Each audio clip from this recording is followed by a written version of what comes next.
But first, a story you will see nowhere else this morning. It's about one of the biggest crises we face, climate change, and a media war over that crisis. Climate deniers, people who believe climate change is not happening in any meaningful way, are sometimes painted in the media as fringe characters, as kooks. So this might shock you. A man who co-founded the Weather Channel thinks climate change is a hoax. His name is John Coleman. Before launching the Weather Channel in the early 1980s, he was the original weatherman on Good Morning America. And after launching the channel, he was also a local weatherman in New York, Chicago, and San Diego. Now he's retired, but his recent open letter saying that climate change is, quote, not valid, got a lot of attention and landed him in prime time on Fox News. So what did the Weather Channel do? It very publicly disavowed him. After all, for those who believe that the climate is changing and fast, this is a life and death matter. I've said before here on Reliable Sources that I don't think there are two equal sides to climate change. The scientific consensus is that it's real. The debate is over what to do about it. And the press has to be careful about creating this notion of sides. But Coleman's platform as a co-founder of a channel dedicated to weather is unique, and so is the channel's declaration that it believes climate change is happening. So this morning, both players are here, Coleman and the CEO of the Weather Channel, David Kenny. First, let me bring in John Coleman. He's in San Diego this morning. Thank you for being here. It's nice to be on CNN. Hello to all your viewers. I resent you calling me a denier. That is a word meant to put me down.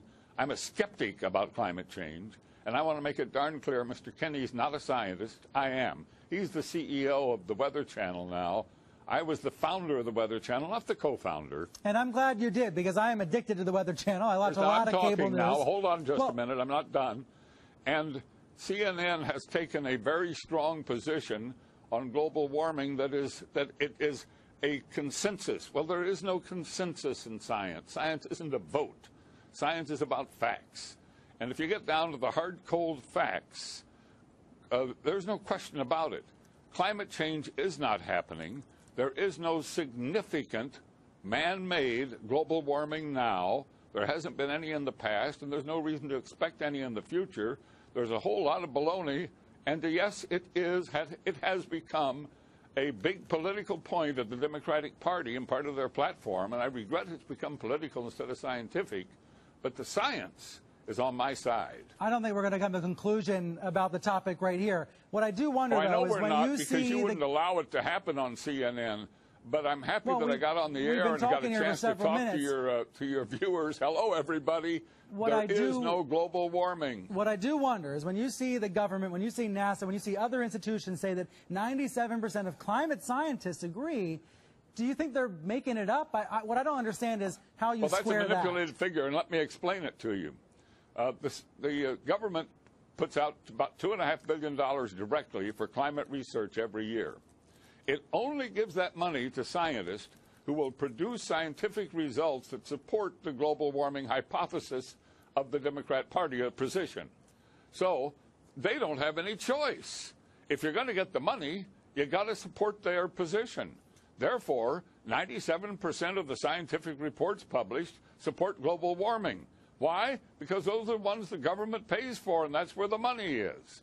It's real simple, but that doesn't mean it's right. That doesn't make it true. That only makes it bought and paid for. The money goes in circles. I'm not a scientist, so I'm not going to try to refute you on the facts. That's the truth. I'll simply say that the vast majority... Please stand back from this issue and let the two sides be on the air. There are 31,000 scientists who have signed a petition that says it is not valid, that my position is correct. And we'll keep battling, and we will prevail in time, but I don't know if we'll do it in my lifetime. I do hope viewers are Googling the data you're sharing, because I do think it's skewed. I have to say that.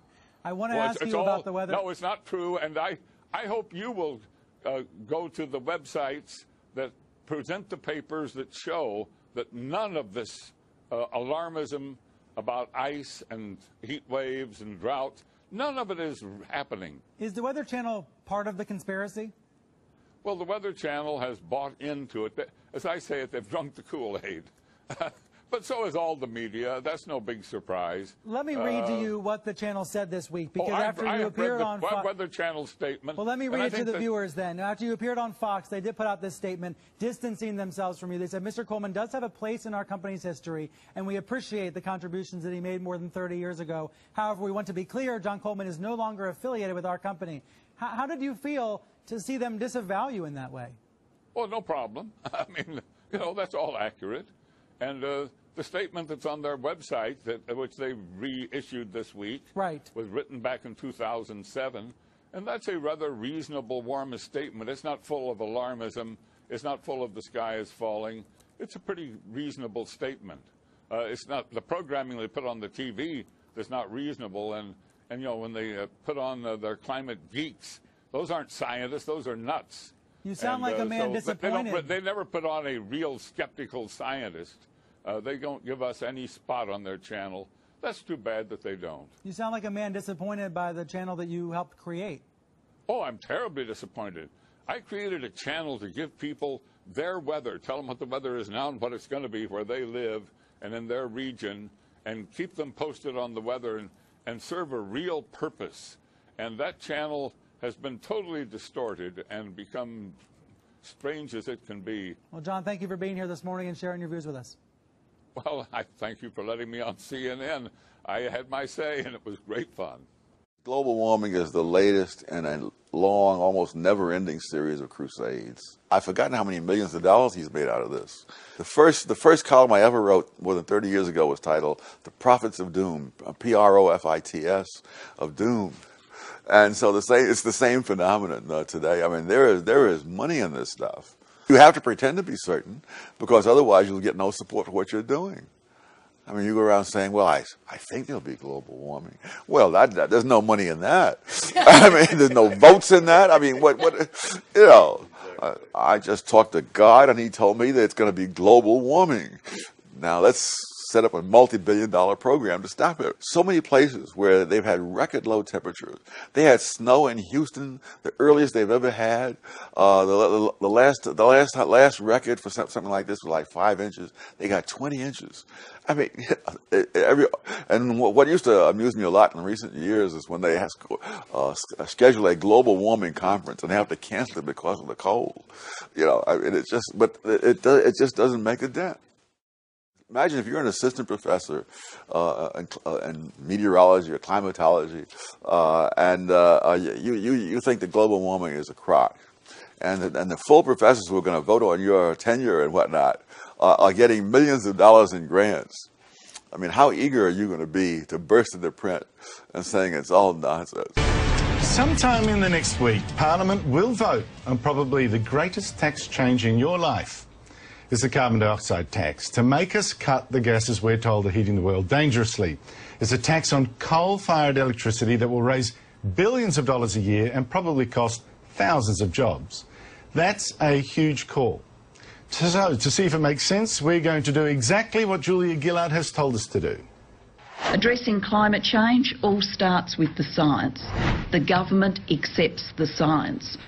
We are going to start with the science, and we've asked prominent Australian scientists to help explain it for us in an extended panel session on the 4 big questions about global warming. Emeritus Professor Garth Paltridge was a chief research scientist for the CSIRO Division of Atmospheric Research. Peter Ridd is Professor of Marine Physics at James Cook University, and his research has included monitoring coral reefs. Professor Bob Carter of James Cook University is a marine geologist and co-editor of the just-published non-governmental panel on climate change interim report. Thanks for joining us, gentlemen. The first question is, are humans warming the planet? And is Julia Gillard right? Our climate is changing. This is caused by carbon pollution. Bob, climate changing? Caused by humans? Yes, of course. And the difficulty here is the unspoken words. Climate always changes. That's the missing agenda. And every climate scientist knows this. Nothing unusual about climate change. The idea that somehow climate was stable until the Industrial Revolution and our carbon dioxide emissions is simply silly. But in saying climate is changing and we will accept the science, the Prime Minister is agreeing with you, agreeing with us. We all accept the science, but which science. And the issue is, to what degree are human carbon dioxide emissions making extra changes to climate on top of the natural changes? That's the key question. Garth, it seems to me that she's saying, and the change is caused by carbon pollution, she's saying it's all done by humans. Well, that's pushing things rather too far. I mean, the short answer to the question as to whether carbon dioxide is going to increase the temperature of the world, the short answer and the misleading answer is yes. The trouble is that you are really concerned with how much change is going to take place. And the scientists these days, the climate scientists, tend to vastly overstate the problems of an increasing temperature of the world due to carbon dioxide. And I'm going to have a look at some of those other predictions they make about that. Peter, what also struck me is the use of the word pollution, carbon pollution. Can you tell us, are we talking carbon pollution? Are we talking carbon dioxide? Is carbon dioxide a pollutant? Well, I mean, it's a natural gas, and it's important. It's in fact essential to plants. So it's actually stretching it a little bit to say it's pollution. But I guess if you do really believe that we're going to, you know, really cook up, then perhaps you could regard it as a correct usage of the term. But it is a bit stretching it, and sometimes you wonder whether it's been used as a sort of a media thing more than using it as a fact. Yeah. Well, look, because I've just looked up the latest satellite data on my iPad of warming over the last 30 years, and it's about, as you can see, about a third of a degree. Is that really a big warming? Can Julia Gillard say that's caused by our gases? No, I don't think there's any way we can do that. I mean, essentially all this boils down to looking at these big models that predict the climate, and when you look at the details, the uncertainties involved in those make it, in my view, that in fact they have no predictive value whatsoever, in fact. All right, so when we're told that our climate is changing and this is caused by carbon pollution, the answer from scientists is, well, it's changing, but it always changes, and what warming we've seen, we're not sure that carbon pollution is the main driver of it, and pollution might be a loaded word. All right, so to question 2, is any warming dangerous? Now, again, I want to ask you, is Julia Gillard right? We'll see more bushfires and drought. We'll see agricultural land in the Murray-Darling Basin no longer able to be used for agriculture. We'll see icons like the Great Barrier Reef threatened and Kakadu. Peter, are we going to see all these disasters? Is the science telling us that all these disasters, bushfires, droughts, Great Barrier Reef, true? Well, Great Barrier Reef, it's really strange, you know, because all the corals that live on the Great Barrier Reef already live in New Guinea, where the temperature is at least 1 or 2 degrees hotter. And in fact, they live in the Great Barrier Reef. In the Papua New Guinea, they grow faster and they're possibly more healthy as well. If there are temperature-stressed corals in Queensland, they're in Moreton Bay because it's too cold. Corals like it hot, essentially. In addition to that, it's also not well known that in fact the sea level has fallen on the Great Barrier Reef in the last 5,000 years, and this has killed a lot of the corals because they're now exposed at low tide. If in addition to global warming we get a sea level rise, as is the prediction, there'll be a massive explosion of corals on these areas that are now actually dead. Are you telling me we're going to get more corals? I don't think there's any doubt we'll have more corals. Peter, you must be wrong, because I have consulted Ulf Goldberg and the alarmist David Suzuki, and have a look what they say. They say there's been a devastating effect so far from warming on the reef already. At the moment, there's probably little doubt that this is our first major sign of a change in the tropics because of global warming. I was shocked. I mean, in that short time from '88 to 2004, there are very, very perceptible changes. Bob, Peter says he's not convinced about the corals. He's not seeing it. What about the rising sea levels and all that kind of stuff? I find it hard to keep a straight face watching David Suzuki and Professor Goldberg say those things. There's absolutely no doubt what Peter has said is right. Corals grow up. and they are controlled by the shallow water ones to average sea level. If average sea level is rising, and it is at the moment on the Queensland coast, and it will continue to do so, that is good for the Great Barrier Reef.